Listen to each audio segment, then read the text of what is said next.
YouTube, what's good? Send you back at it again with another video. So a couple of you have been asking for this video, and I've been putting it off until I got a chance to test the M13. And now that I've tested the M13, I can actually give you some proper feedback on my opinions of the M4 and the M13. So when we're talking about the M4 versus the M13, we need to focus on just a couple of key segments: the recoil management, the damage over range, the mobility, because having decent mobility in Warzone I find is really good. Being able to get from spot to spot without having to use a vehicle as much and basically have everybody looking on the map for the red truck is a lot. It's a lot better than, like I said, having everybody looking on the map for the red truck. So mobility, recoil control, and damage range is basically what you want to look for inside of a rifle. Aside from that, you want to check the magazine capacity, because you do want decent magazines. You also want to pretty much have some steady iron sights, but we're not going to be going over that too much today, because the three main things that you need inside of Warzone is mobility. You need to be able to get from point A to point B without having to, sacrifice too much. You don't want to be a sloth. You want good recoil control, because you need to have decent ability to follow up consistent shots in order to down those targets as quickly as possible. And you need steady damage range, because you don't want to be shooting marshmallows at somebody outside of 40 meters. So without further ado, let's go ahead and let's start talking about these weapons, their setups, their ranges, their recoil. Let's get into all of it. Let's go. Topic of the conversation, we are going to talk about the setups and the variety of the builds, so that you kind of know exactly what you can expect when you start setting up these weapons for Warzone, because setting them up in Warzone is in fact different from setting it up to multiplayer. You don't have to deal with armor in multiplayer. You don't have to deal with ranges that pass 100 to 200 meters in multiplayer. So first setup that we have here, this is my cake clapper setup, and this is the mono suppressor with the Tempest Marksman, the tac laser, the M13 skeleton stock, and the 60 round mags. Now this is basically my long range build, and that's specifically because inside of Warzone you're going to come across people that want to sit in hills. They're going to want to sit in buildings halfway across the ravine. They're going to be sitting on rooftops in the downtown area, and you need to be able to beam them up and not really have to worry about running out of ammo, having a marshmallow shooting machine at range. You don't want all of that. And with this build, this allows the M13 to have that extended range. I believe the Tempest Marksman increases the furthest damage range by an additional 35%. I have to check and make sure, but I'm pretty sure it's about 35%. And because of that, those extended ranges that you run into inside of Warzone, the M13 excels at that. Not because it has high damage, but because the fire rate plus the lessened version of the recoil that the M13 receives when you kit it this way, as well as having the increased 35% bonus to your range, allows this thing to just send consistent follow-up shots down range, and you can really mow a target. Now there is a second build with this, and this is basically the multiplayer build that you can run, and this is for more close range engagements inside of Warzone. You'll attach the Tempest Cyclone, so you get the integrated monolithic suppressor, but because of that you lose control, you lose a little bit of range, you do lose a little bit of accuracy.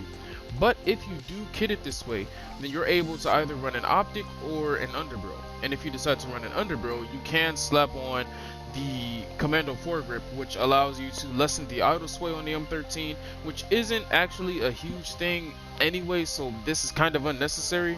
It does give you an increase to range, accuracy, and control, but because you are running the Cyclone, you don't get the initial 35% bonus.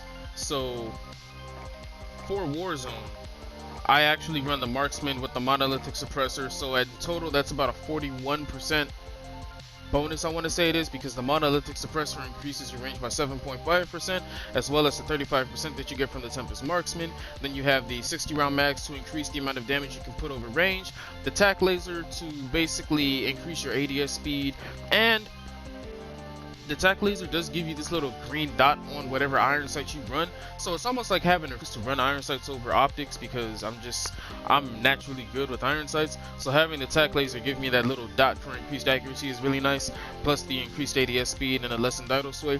And then I have the M13 skeleton stock to increase the mobility on the weapon, but still keep me in good, in good range with the range, the accuracy, and the control that I have on this weapon. Now let's go ahead and start talking about the M4 setups. You'll start to see a couple of similarities, but because of the way that the M4's recoil is, I had to set the weapons up a little bit differently to counteract the recoil, because I know for me specifically, I don't like dealing with recoil at long range. The more recoil and idle sway that you have at long range, the harder it is to follow up on consistent shots, especially when you start pushing those 100 to 200 meter ranges and you need to start taking pop shots at people. It's a lot more difficult with the M4 than it is with the M13. Now with this setup, yet again, this is basically my mid to long range setup. Now I know that this is not the meta setup, but the reason why I do not run the meta setup on the M4 is because your handling takes a straight dump. You start to have LMG handling, and if you're gonna have LMG handling, then you might as well run an LMG. That's the way I see it. The LMGs are better than the ARs in Warzone anyway. So if you're gonna run the M4 meta setup with the Grenader barrel and the M16 Grenader stock, then you might as well just run an LMG. You're gonna get about 2 times the magazine size, almost double the range. Then you can increase the mobility to equal that of an AR's mobility, and on top of all of that, you have more consistent damage over the ranges because it has more range and better damage. So like I said, if you're gonna run the M4 meta setup with the Grenader barrel and the Grenader stock, then you might as well throw that entire build away and just put an LMG on. But for the M4, for this build is nasty. Now the reason why this build is so nasty is because up close you're gonna murder people, and in order for that to happen, I would highly recommend that you pick up the Modern Warfare 2 Remastered Edition, because you do gain access to the Task Force version of the M4, which changes the iron sights if you use the Tac Light barrel, which is the one that I prefer using, and it actually makes it identical to the M13 iron sights, which are probably the most accurate iron sights that you'll get in the entire game. Now because of that, you can run the Commando foregrip with the mono suppressor, the tac laser, and the 60 round mags, and basically have an M13 build on the M4. But the critical difference between both of these setups is the fact that you do not have the same fire rate or range that the M13 does on the M4, unless you run that meta build, which at that point, like I said, just run an LMG. So when we're talking about the M4, what are the strengths of the build then? Well, the strengths of the build is the fact that you basically have zero recoil. That's all there really is. You have a lessened fire rate compared to that of the M13s. Your magazine isn't actually helpful at all because it takes almost an entire magazine to kill somebody once you get out to 50 meters. That's how much of a drop off you receive when you use the M4 at those ranges. Yeah, if you're accurate and you can beam somebody, yeah. If you lead those shots, yeah, you can definitely sit over there and, you know, down a couple of people. But it's almost going to take the entire magazine. With the M13, I can down an entire squad in one magazine. And that's because of the fire rate, that's because there's no recoil, that's because the close to mid damage range is extended with the Tempest Marksman barrel. You don't get that with this build on the M4. If you want that, then like I said, you have to run the meta build, and if you want to run the meta build, you might as well just run an LMG, because the LMG is going to perform way better than the M4's meta build. With the tac laser, obviously you have the lessened idle sway, you have the lessened recoil, you do gain the little green dot on the iron sights, but all of that is negligible compared to the M13. The M13 just outperforms the M4 in Warzone by a handful. In fact, I'm pretty sure the only reason why people are still using it is because they're comfortable with it, and that might be one of the few weapons that they have leveled up because they don't level any other weapons, you know. So, without further ado, let's step into topic number 2 of the M4 versus M13 conversation. Okay, so when we talk about how the setups perform in Warzone, I have 3 things that I look for in a weapon. The recoil management, the TTK, which is the amount of shots it takes to break the armor as well as kill the person or down said person, and the mobility. The M13 mobility is some of the best that you'll find in the entire AR class when kitted properly. The recoil management, this thing has no recoil. If any attachment that you put on it that increases its controller accuracy just deletes the recoil. It puts it to 0. You don't even have to worry about that. 60 rounds in the magazine, 5 shots to break the armor, 3 shots to kill. But with the fire rate, it's almost instantaneous as long as you're hitting your shots. If you're not using the M13, I highly recommend that you do, because it's probably the best AR in Warzone. Okay, so when talking about the M4, the main difference between the M4 and the M13 is the fact that the M4 does have just a little bit of a higher damage profile when we're talking about its comparison to the M13. However, because of its higher damage, that doesn't mean that it's better than the M13. The M13 is better in every single way when we're talking about recoil, mobility, damage over range, and that's strictly because the M13 has no recoil.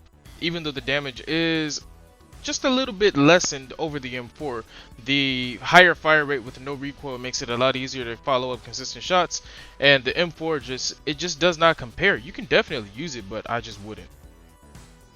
So, in conclusion, when talking about the M13 versus the M4, the main difference is the fact that the M4 just boasts a higher damage profile. So from up close to mid range, you're probably going to notice just a little bit more damage on the targets, but the bottom line is that regardless of what weapon you use, whether it be the M13 or the M4, each one requires 4 to 5 shots to break the armor and 3 shots to kill. That's not changing. So what really sets the M13 apart from the M4? Well, when you put it in the conversation of both of them taking about 5 shots on average to break armor and 3 shots to kill, the main thing that makes the M13 better than the M4 is the fact that the M13 has a higher fire rate. That higher fire rate means that you can actually get that damage out quicker. So even though the damage profile on the M13 is lower than the M4, the higher fire rate makes it so that your shots are going to get there faster than someone using an M4. Meaning that you're going to down that person a lot faster than you will if you were using an M4. Not only that, but since your recoil is basically non-existent depending on how you set up the M13, the M13 has a lot easier time making consistent follow-up shots. Whereas if somebody hits you while you're shooting an M4, not only do you have to deal with the large idle sway of the M4, but you also have to deal with the fact that you just got flinched and you're trying to manage the recoil. Not to mention, if you do not ADS first, which is a tough thing to do if you're running the meta setup on the M4, then you're gonna lose that gunfight. And it's happened a lot of times when I've used the M4. I'll get the shot first and I'm just like, dude, there's no way I can lose that gunfight. But the dude's using an Odin, he's running an M13, it just does not matter. So, at the end of the day, the M13 just outdoes the M4 all day. Hopefully you guys enjoyed the video. Make sure you leave a like, make sure you subscribe if you're not part of the community already, and I'll catch you guys in the next video. Take care.